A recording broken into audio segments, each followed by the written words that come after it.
Oh, come on, officer. He just wants to go out there and shine some shoes.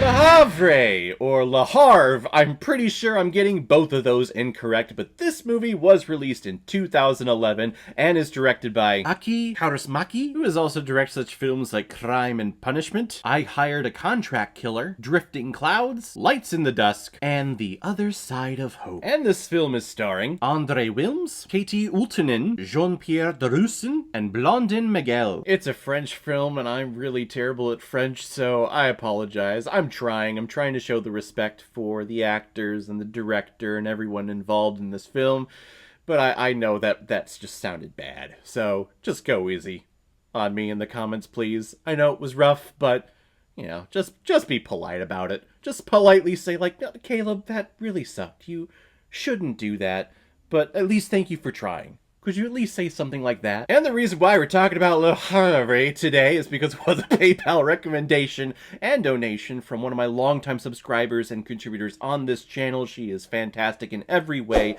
Thank you very much. Name the stars.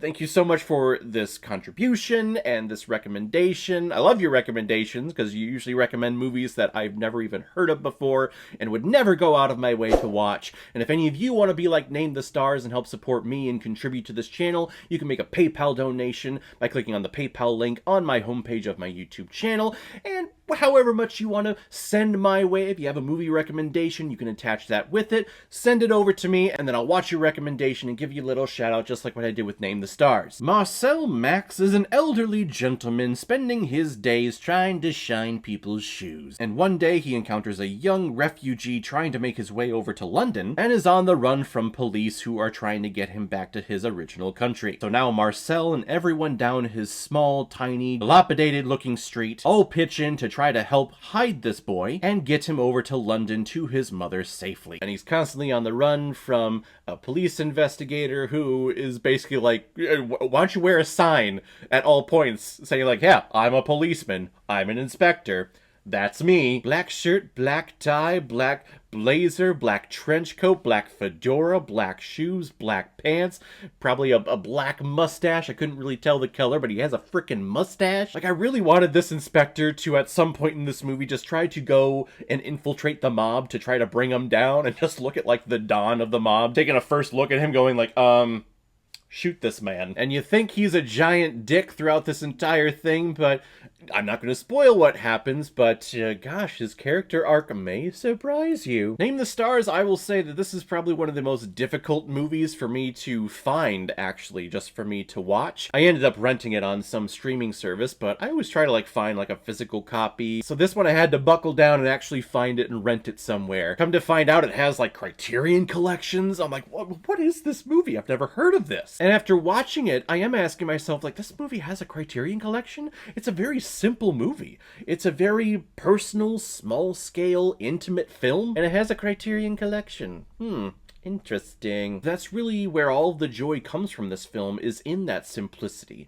This is a film about just really good people. And the message being that if you are a good person and you try your best in your everyday life to do good and do good things, then eventually good things will happen to you. And that's for everyone. It doesn't matter how much money you make, how rich you are, where you live, what type of house you live in, what your sexual orientation is, if you're married, if you're single, it doesn't matter. If you are a good person, good things will eventually happen to you. It takes a little bit for it to happen. This is a very elderly gentleman in Marcel, who you can definitely tell has had life happen to him.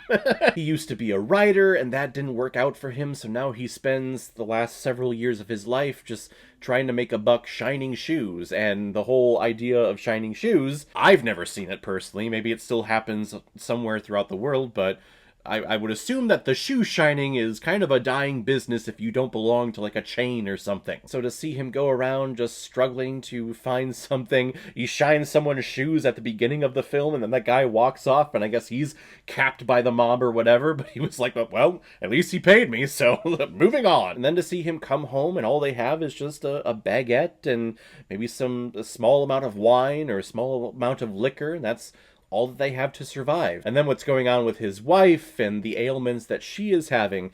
It's kind of heartbreaking just seeing this man's life slowly crumble because these are good people who live on this small, tiny little street. So to see these people go the extra mile and meet this young little, I guess technically illegal immigrant trying to make his way over to London to be with his mother, to see them take him in, care for him, give him food, hide him from the police. Basically, like it Dr. Seuss'd me. It made my heart grow 3 sizes that day. It's a delightful movie. Again, it's a very simple movie. It's nothing groundbreaking. It doesn't reinvent the wheel. We don't have anything, at least in my opinion, we don't have anything special here, but again, the story is just so lovely and so delightful, and these characters and the actors portraying these characters are so delightful and so likable and so enjoyable that when you get to that ending, and really there are really 2 endings here, there's one climax and the actual ending of the film, when you get to those 2 points in the story, it just puts a smile on your face, because you're like, you know what, I know it's cliche, but it's really nice to see just happy endings happen to really good people. Le Havre is very much a delight, and I enjoyed it, and thank you very much, Name the Stars, for recommending it. I'm gonna give Le Havre 4 out of 5 Blu-rays.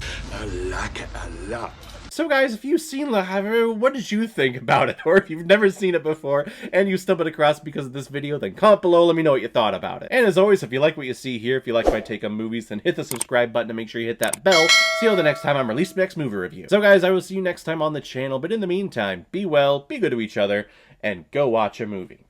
Take care, guys.